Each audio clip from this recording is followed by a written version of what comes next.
오늘 또 명절을 맞이하여서 또 이제 각각 집으로 돌아가시고 그러실 터인데 주일 마지막 예배까지 함께 하시는 우리 성도님들의 삶에 우리 하나님의 평화가 함께 하시기를 예수님의 이름으로 축복합니다. 여러분, 오늘 제목, 말씀의 제목을 함께 우리 한번 숙제를 마음에 담는 마음으로 함께 읽습니다. 시작. 우리는 과연 부흥을 소망하는가? 아멘. 아멘이세요? 여러분, 저는 목사잖아요. 그리고 설교하는 사람이잖아요. 그런데 교회를 섬기도록 부르심과 세움을 받은 자이기에 사실 그 어느 누구보다 이 부흥, 교회의 부흥이라는, 교회의 회복이라는 이 과제 앞에 가장 맨 앞에 서 있는 사람이 바로 저입니다. 근데 그럼에도 불구하고 지난 또 한 주간 동안 제 마음 안에 오늘 이 말씀을 준비하면서 나는 정말 부흥을 원하는가? 교회 회복을 원하는가? 그렇다면 너는 왜 교회가 부흥해야 된다라고 생각하느냐? 뿐만 아니라 나아가서 여러분, 저를 비롯하여 우리 서남교회 모든 성도 모두가 과연 교회의 부흥을 정말 원하는가라는 질문이 제 마음 안에 계속해서 맴도는 한 주였습니다. 그런데 여러분, 누구나 다 부흥을 원할 것 같잖아요. 아니에요? 아니에요? 봐요. 쉽게 부흥은 좋은 거예요, 나쁜 거예요? 그렇죠, 장로님. 좋은 거예요. 그냥 좋은 게 아니라 좋은 거예요, 그죠? 근데 부흥을 원하십니까? 여쭈면 모두가 다 열의 열, 백의 백.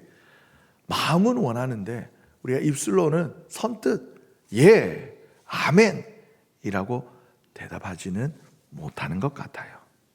그래서 그런지 제 마음 안에 과연 나조차 하나님께서 기뻐하시는 그 부흥을 제대로 알고 과연 참된 소망을 갖고 있는가라는 생각에 예스라고 대답하기가 참 어려운 지난 한 주였어요. 오늘 우리에게 주신 하나님의 말씀인 이 역대기는요, 열왕기상하와 역대기상하는 거의 비슷하게 가요. 비슷한 내용이고 같은 주제고 그런 내용으로 가는데 이 책의 하나 가장 큰 주제는 조금 달라요. 열왕기서는 왜 우리나라가 망했는가? 전능하신 하나님의 백성이고 전능하신 하나님이 돌보시는 나라인데 왜 우리가 망했지에 이 열왕기가 집중하고 있다라면, 우리가 이건 역대기상하는 여러분, 우리가 어떻게 하면 다시 회복을 할 수 있을까라는 주제를 가지고 이스라엘의 역사를 재조명하여 기록하고 있는 책이에요.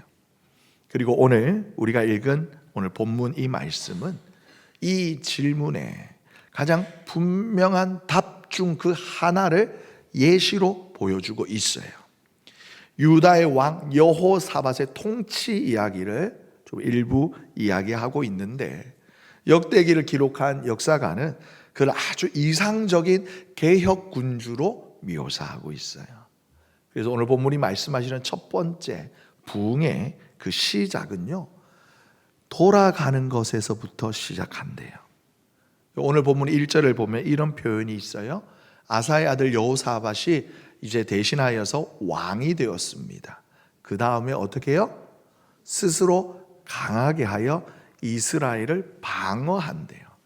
여기서 스스로 강하게 하다라는 이 표현은 히브리 말로 바이트 하첵인데, 정말 말 그대로 그냥 스스로 돌아봐가지고 뭐가 필요한지, 뭐가 부족한지를 보수하여 세워서 온전하게 만들어 간다는 그런 의미예요.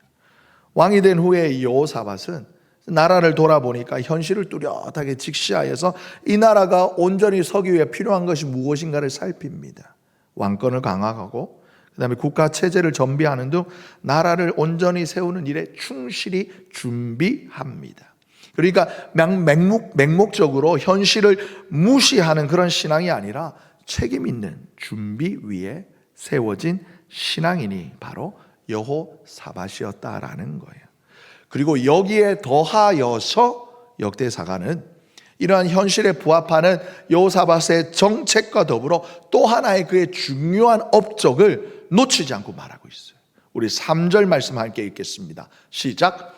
여호와께서 여호사밧과 함께 하셨으니 이는 그가 그의 조상 다윗의 처음 길로 행하여 바알에게 구하지 아니하였다라는 거예요. 여러분, 하나님께서 여호사밧과 함께를 하셨는데 함께 하신 그 이유가 무엇이었냐라면 여호사밧이 그의 조상이었던 다윗이 갔던 그 길, 하나님께서 이스라엘 나라를 축복하여 주셨던 그 길, 처음 길로 돌아갔다라는 거예요. 그리고 여기서 더하여기를 바알에게 구하지 아니하였다라고 이야기하고 있어요. 여기서 구하다라는 말이 히브리어로 뭘까요? 뭘까요? 다라이. 다라이 모르세요? 다라이? 다라시. 단순한 요청이 아니라 언약으로 맺어진 충성, 그리고 반쯤 기대는 것이 아니라 전적인 의존, 이 의존을 뜻하는 히브리어 말이에요. 그러니까 여호사밧은 그 시대에 이스라엘을 둘러싼 모든 고대 중동 국가의 그 풍요를 상징하던, 풍요를 책임지고 있다라고 많은 사람이 믿어하지 않던 바알에게 구하지 않았다는 거예요. 당시에 농경사회, 그 농경사회에서 풍요, 경제적인 번영을 위해서는 모든 민족이 떠받들어 섬기던 바알을 오직 하나님께만 따라시, 하나님께만 구하는 믿음의 태도를 이 여호사밧이 선택했다는 거예요. 여러분, 교회의 부흥은 분명히 시대의 흐름을 읽을 수 있어야 합니다. 여러분, 출산율이 낮아지고 자녀들이 이렇게, 젊은이들이 줄어드는 세대에 왜 우리 교회는 이렇게 젊은이들 없는 거야? 한탄만 할 그런 맹목적인 교회가 아니라 왜 시대가 어떻게 변화가고 있고 이 시대의 교회가 사회를 향해 어떤 책임과 봉사로 나갈 것인가를 더불어 분명히 살펴서 시대의 흐름을 잘 읽을 수 있어야 합니다. 그런데 이러한 세상적인 안전장치를 하나를 더 붙이는 것만으로 세상을 이렇게 시대의 흐름을 보완하는 그 정책을 피는 것으로만 교회의 완전한 부흥은 오지 않는다라는 거예요. 교회의 참된 부흥은 먼저 우리를 스스로 살펴보아서 정말 내가, 정말 우리가, 정말 하나님께만, 하나님을 향하여서만 우리의 시선이 있는가, 우리의 마음이 있는가, 그리고 하나님만 정말 섬기고 있는가. 예수님께서 말씀하셨듯 하나님을 섬긴다 하면서 세상을, 하나님을 믿는다 하면서 재물을 양다리 걸치고 있지는 않은지를 우리가 살펴보는 것, 그리고 살펴보아 다시 한번 하나님, 제가 오직 하나님만 바라봅니다. 주님만 믿습니다. 주님만 구합니다. 여러분, 이 결단에서 교회의 진정한 부흥이 시작되어진다라고 오늘 하나님의 말씀은 저와 여러분에게 권면하고 계시는 겁니다. 그리고 이러한 우리의 결단을 이런 힘있게 달려가게 하는 엔진이 있어요. 무엇입니까? 무엇일까요? 무엇일까요?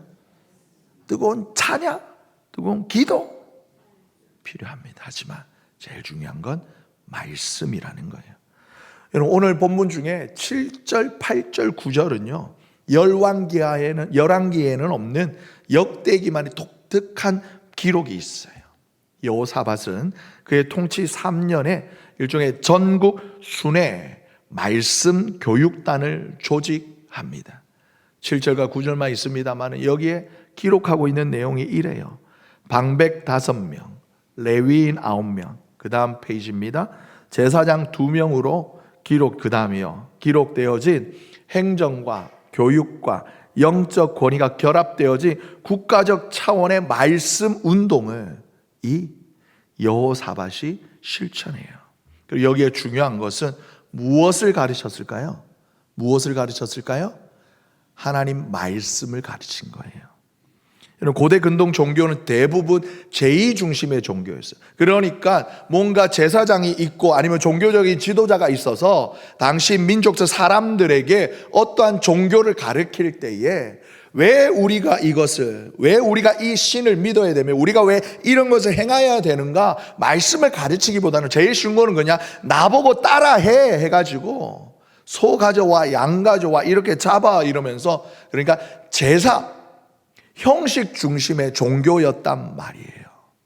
물론 이스라엘 역시 하나님께서 말씀하십니다. 출애굽하셨을 당시에 시내산 언약에 따라 하나님께서 주신 제의법이 있었습니다. 레위기에 보게 되어지면 번제, 화제, 그 다음에 뭐가 있을까요? 속죄제, 속건제 등등이 제사법을 하나님이 알려주셨어요. 제사가 분명히 있었습니다. 그런데 여호사밧이 이 제사를 폐지한 것이 아니라 이 제사가 왜 드려야 되며 어떻게 드려야 되고 어떤 마음으로 우리가 이 삶의 제사가 되어야 하는지를 말씀 위에 서도록 바르게 가르친 거예요. 그러니까 단순히 종교적인 이 외적 행위가 그의 그냥 겉의 모습으로만 머무르지 아니하고 백성들이 하나님의 말씀을 잘 이해하여서 그 말씀에 근거하여 살아가도록 전국적인 신앙 부흥 운동을 한 것이었어요. 제가 처음에 교회에 왔을 때에 여러분 우리가 주일 예배를 더 잘 예배를 이해하는 예배, 예배를 설명하는 예배 드린 기억 나십니까? 기억나셔요? 안 나요? 또 해야겠네. 또 해야겠어요. 우리가 주일 오전 예배 순서 있잖아요. 예배로의 부르심, 찬양대의 소홍여, 그리고 뭐가 있어요? 경배의 찬양, 그 다음에 회개, 그 다음에 사죄의 선언, 이런 모든 순서가 어떤 의미가 있는지, 그리고 우리가 왜 이것을 행하는지 1년 전에 설명드렸는데 목사님 엊그제 것도 생각이 안 나요? 그래요. 또 해야겠어요. 앞으로 그냥 매년 연초에 그냥 할까 봐요. 그냥 우리가 예배하는 것이 왜 예배하는지, 이 행위가 어떤 의미가 있는지를 가르쳐 준 거예요. 여러분 이 모습 마치 종교개혁 시대에 마틴 루터가요 이 성경을 독일어로 번역하여 모든 백성들로 하여금 읽게 한 말씀 운동가 종교개혁과도 일맥상통해요. 닮아 있는 거예요. 성경은 성직자들의 전유물이었어요. 영어, 독일어로 번역되어지지 않고 라틴어로 고대 언어로 오직 목회자들만 성직자들만 딱 갖고 백성들에게 들려주지 않았습니다. 그걸 특권처럼 생각해왔더랬어요. 그런데 하나님의 부르심을 받은 종교개혁자들이 이 성경을 모든 백성들에게 들려 읽혀준 거예요. 이스라엘의 부흥은 감정적인 열망, 종교행위, 제의행위에서 막 뜨겁게 기도하고 찬양하는 것뿐만이 아니라 하나님의 말씀에 대한 깊은 이해, 그리고 그 이해로부터 시작되어진 마음으로 자복하는 순종, 그 순종으로부터 시작되어진 회복이었다라는 거예요. 권사님 기도하셨습니다만 지난 한 주 동안 국제전도폭발 훈련원 서울신대 그 일종의 동아리일까요? 지부일까요? 그 신학생들과 그리고 국제전도폭발에서 훈련받았던 이제 그 사역자분들, 여기는 사역자로서 목회자가 아니에요. 권사님, 집사님 이런 분들이 총 38분이 오셔서 저희 교회 4박 5일간 숙식하시면서 뜨겁게 찬양하고 뜨겁게 기도할 뿐만이 아니라 말씀 앞에 스스로를 돌아보고 그리고 시간을 내어 오전 오후 지역을 돌면서 열심히 복음을 전했어요. 무엇보다 제가 놀란 것은 젊어서 그런지 근데 젊어서 그러기에는 권사님들도 그렇게 계셨거든요. 제가 대충 따져보니까 하루에 찬양을 한 7시간 정도 한 것 같아요. 저녁 집회 전 1시간 반, 2시간 정도 찬양해요. 우리가 공적 예배는 1시간이지만 그 전에 예배를 준비하면서 그들은 뜨겁게 찬양을 1시간 먼저, 2시간.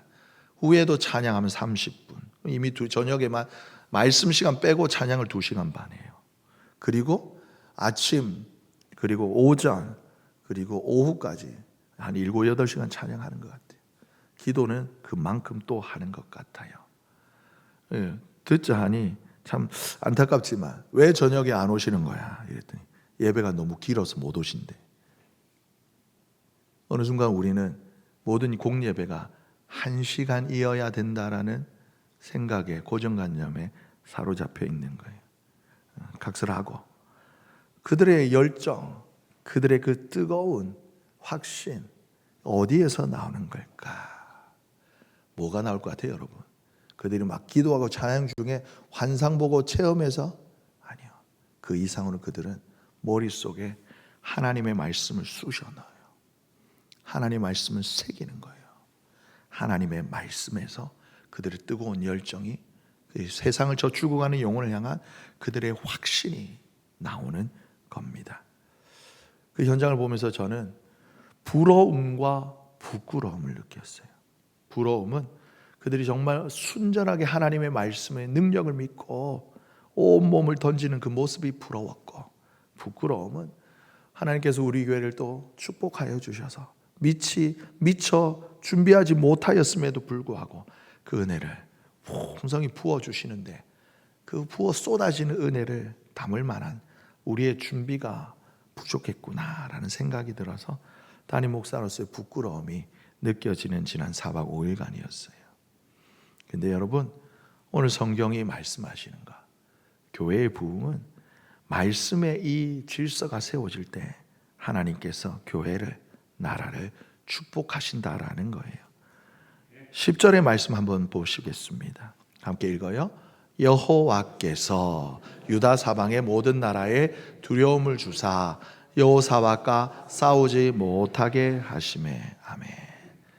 여러분, 이 중요한 선언이, 우리는 이것 준비하고 저것 잘 준비해가지고 나라를, 그리고 교회를 부흥하고 건강하게 세워야 된다, 이런 생각을 합니다. 아니요. 그런데 성경은 뭐예요? 여호사밧의 번영은 군사 전략의 결과가 아니라는 거예요. 하나님께서, 앞서 말씀처럼 여호와께서 그의 사명 고울로 하여금 두려움을 주신 거예요. 그래서 블레셋이 조공을 바치고 아라비아 사람들이 7,700 가축을 예물로 가져오고 나라가, 국가가 강성해지는 거예요. 그래서 본문은 이 모든 결과 앞에 여호와께서를 붙이는 거예요. 부흥은 인간의 성공의 서사가 아니에요. 하나님의 주관적인, 주권적인 응답의 결과라는 거예요. 근데 여기에서 우리가 주의해야 될 것이 있어요. 우리 오늘 17장 말씀만 읽었는데 18장, 한 장을 넘기면 18장 1절에 이런 놀라운 말씀과 안타까운 말씀이 있어요. 놀라운 말씀은 뭐예요? 하나님의 은혜로 말미암아 여호사밧의 부귀와 영광이 크게 떨쳤어요. 근데 안타까운 건 뭐예요? 그로 인하여서 더 잘 나가고 싶었나 봐요. 아합 가문과 혼인함으로 인척관계를 맺었다라는 거예요. 여러분, 번영은요, 축복이지만 동시에 시험이 될 수 있다라는 거예요. 말씀의 질서 위에 굳건하게 세워지지 않은 번영은 이 말씀이 흔들리는 그 순간 세상과 타협으로 이어질 수 있어요. 여러분, 조금 전까지 여호사밧을 축혀 세우기만 하던 역사가도 우리나라 역사에서 이것을 반드시 기억해야 한다라는 거예요. 오늘 오전의 말씀 우리가 함께 나누었던 내용이 무엇입니까? 열광적인 신앙의 체험은 우리로 하여금 살아계신 하나님을 향한 확신을 가지게 합니다. 우리가 반드시 필요합니다. 그런데 이런 신비한 체험 위주의 신앙에 가진 위험이 이건 거예요. 그것만 찾다가 우리 안에 말씀의 신앙의 기초가 든든하지 못하면 어느 순간 이 말씀을 놓치게 되는 순간, 송갑니다마는 여기 계신 우리 집사님, 권사님, 장로님들께서 지난 수십 년 동안 하나님을 잘 믿으시고 하나님께 잘 예배하시고 굳건한 신앙생활을 해오셨다 할지 모르지만 노년의 때에 내 마음 안에 이 하나님의 말씀의 길을 놓쳐버리게 된다라면 그 순간 하나님의 심판 또한 온다라는 거예요. 여러분, 교회가 성장하고 재정이 넉넉해지고 사람이 모일 때, 그때 위험한 순간이 다가옵니다. 그래서 부흥은 결과가 아니라 말씀에 근거한 순종의 열매여야 한다라는 거죠. 말씀을 듣고 그리고 순종하고 그럴 때 열매로서 우리에게 하나님께서는 부흥을 주십니다. 여러분, 이것이 생략되어지면 어떻게 되어져요? 여호사밧조차 넘어질 수 있더라는 거예요. 그의 노년에도 그렇게 잘 세운 국가의 기틀을 제도화한 제대로 된 말씀의 그 전파를 놓치지 않았더라면 하는 아쉬움이 있어요. 여러분, 만약 하나님께서 우리 교회에게 정말 옆에 있는 어느 교회처럼 어느 순간 갑자기 큰 부흥을 주신다면 감당할 준비는 되어 있습니까? 아니요. 오늘 말씀은 우리에게 질문해요. 서남교회 성도 여러분, 우리는 과연 부흥을 소망하고 있습니까? 여러분, 프로그램의 문제가 아니에요. 환경의 문제예요. 우리가 다시 말씀으로 돌아갈 때에 신앙의 기초를 말씀 위에 세우고 배우고 가르치고 나누는 공동체가 될 때, 그리고 우리 안에 나도 모르게 세워진 이 바알이 아니라 오직 하나님만 구하는, 하나님만 따라하는 그 믿음이 회복될 때 하나님께서는 저절로 여호사밧을 축복하셨던 것처럼 우리 서남교회를 축복하여 주실 줄 믿습니다. 저는 우리 서남교회가 제가 섬기는 기간뿐만이 아니라 주님 다시 오시는 날까지 아름다운 믿음의 공동체로 남아있기를 간절히 소망합니다. 그러기 위해서는 우리는 늘 한 번만이 아니라 늘 깨어있어 개혁하고 갱신하고 다시 말씀으로 돌아가 그 결과 하나님께서 주시는 그 부흥의 축복의 열매를 달콤하게 감사하게 받고 또 거기에서 다시 한번 동력을 얻어 다시 개혁하고 그리고 갱신하고 말씀으로 돌아가는 그 부흥의 아름다운 사이클이 연속 주님 다시 오는 날까지 우리 교회를 온전히 휘감아 돌기를 예수님의 이름으로 축복합니다. 하나님께서 여러분을 축복하시고 여러분의 가정을 축복하시고 우리 서남교회를 축복해 주실 줄 믿습니다.